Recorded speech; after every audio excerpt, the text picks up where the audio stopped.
So we got a lot of legends of wrestling that have podcasts now. We have a lot of interest from the fans of history and expanding their knowledge of what the past was and how it relates to building a future in this industry. Do you see a resurgence of any sort of classic old school style returning to tag team wrestling?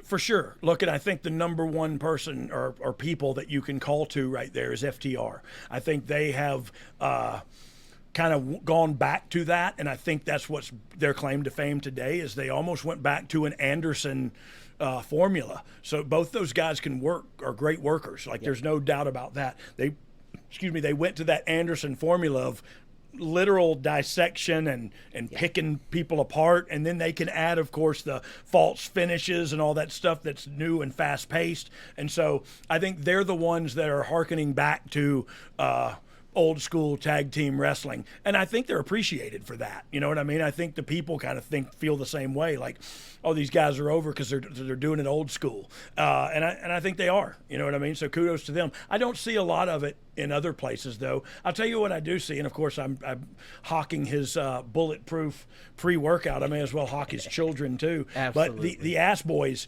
are very entertaining, like so entertaining that it stands out because everybody else is trying to be this serious wrestler. So if they can, because they're both young in this industry, if they can figure out how to have that kind of fun and then turn it on when it's time to where you look like you're an ass kicker, but you're also really fun to watch, you know what I mean, and entertaining, they will have the tiger by the tail, that's for sure.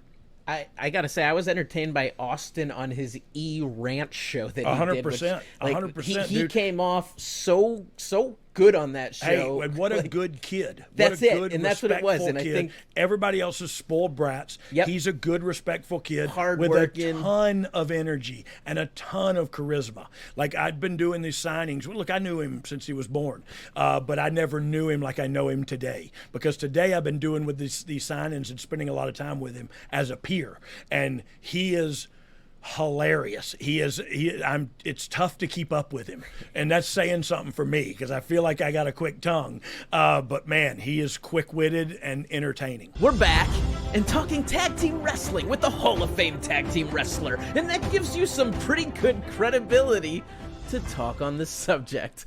Before we I have no idea what was going on there. I know. You're taking a drink, the music hits. Yeah, I loved it. I got all amped up too. It's chaos. Before we get into other tag teams,